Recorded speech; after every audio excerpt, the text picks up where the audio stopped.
All right, let's get right into it. The relationship between Turkey and Israel, well, it's gone through this absolutely dramatic and, pretty startling transformation. What used to be a complex but manageable regional rivalry has just exploded into open hostility. And it's leaving a lot of us wondering, are these two major powers actually heading for a direct fight? And I mean, look, this isn't just some quiet, behind-the-scenes diplomatic tension. The language being used is incredibly intense. When Turkey's own foreign minister says something this strong, it's a signal that there's been a fundamental break. This is way beyond criticism. It's a condemnation that basically sets the stage for everything that follows.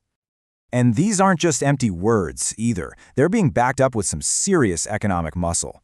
We are seeing a massive, massive drop in trade between them. And this isn't some gradual cooling off period. No, this is a sharp, deliberate move to sever economic ties, turning all that political anger into real, tangible financial pain for both countries. And it didn't stop at just declining trade. In late August, Ankara basically just pulled the plug. A complete suspension of trade, closing their ports to Israeli ships, shutting down their airspace. I mean, these are the kinds of actions you take against a full-blown adversary, not just a rival. It's an economic blockade, plain and simple. So, the official reason that Ankara gives for all of this is that it's a protest against Israel's operations in Gaza. But, as with most big geopolitical shifts, the real story is usually a lot more complicated. Is that truly the only reason, or is there something much, much deeper driving this historic fallout? To really understand why Turkey is making these moves, we have to look past the headlines. We need to dig into Ankara's own national security calculations, where this whole situation is seen not just as a moral issue, but as a direct and growing threat to its very existence. And this really shows you the two layers of what's going on. Publicly, it's all about Gaza and showing solidarity with the Palestinians. But underneath that, for Turkey, this is a multi-front strategic struggle. You've got power competition in Syria, a huge battle over valuable gas reserves in the Mediterranean, and this deep, deep fear of Israeli support for Kurdish groups right on its southern border. Yeah, at the heart of one of those deeper reasons is energy.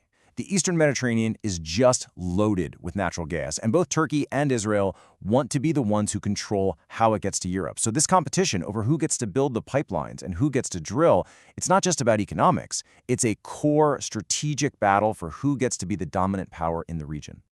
And what's fueling this whole energy competition is something called Turkey's Blue Homeland Doctrine. Now, it's really important to get this. This isn't just some defensive policy. It is a bold, super assertive claim over huge parts of the sea, which puts Turkey in direct opposition to its neighbors, especially key Israeli allies like Greece and Cyprus. And that just ramps up the tension even more. So if you put all this together and look at it from Ankara's point of view, the picture starts to look pretty grim. They see a coalition of their rivals, all backed by Israel, trying to box them in. They have a deep-seated fear that Israel is helping create a Kurdish state in Syria, which they see as a catastrophic threat. And they're worried they're going to be completely shut out of the region's energy wealth. For Turkey, this isn't just politics, it's about survival. Now, whenever one side feels like its very survival is on the line, the stakes just go through the roof. And that brings us to the most dangerous question of all. With tensions this high, could this Cold War suddenly turn hot? Could we actually see a direct military fight between Israel and a member of NATO? And that, of course, brings us to the elephant in the room, NATO. Turkey is a long-standing, powerful member of the most successful military alliance in history. So what happens if Israel, one of America's closest allies, decides to launch a first strike against Turkey? What is NATO legally and morally obligated to do? The answer lies in two words. Article 5, Collective Defense. This is the absolute bedrock of the entire NATO alliance. It is an ironclad guarantee. An attack on one is an attack on all. There is no gray area here. It is the core promise of the whole treaty. Just think about what that really means for a second. A strike on Turkey wouldn't just be some regional conflict. It would automatically trigger a defensive response from the entire alliance. In effect, an attack on Turkey would be an attack on the United States, on the United Kingdom, on France, and on Germany. For any nation thinking about it, that is what you call a non-starter. It would be an act of national suicide. Okay, so given those monumental consequences, it is time for a little reality check. While the fiery words are real, and the economic war is definitely happening, a full-scale, boots-on-the-ground military conflict is incredibly unlikely. There are just too many powerful firewalls in place, preventing this whole thing from boiling over into an all-out war.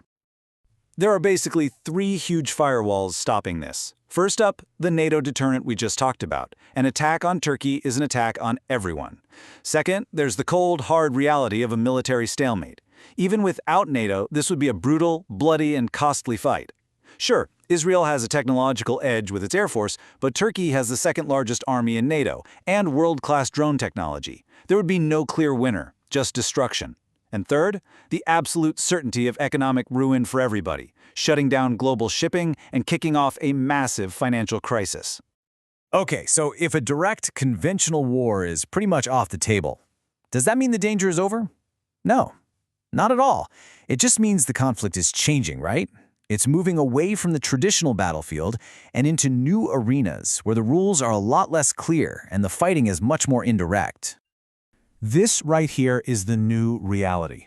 It's not a brawl. It's a strategic chess match.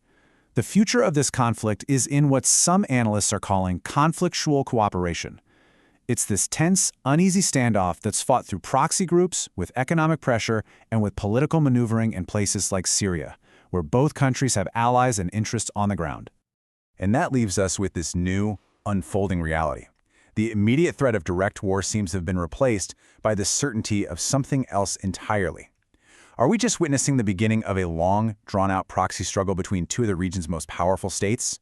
And if we are, how is this new kind of shadow war going to reshape the alliances and the entire balance of power across the Middle East?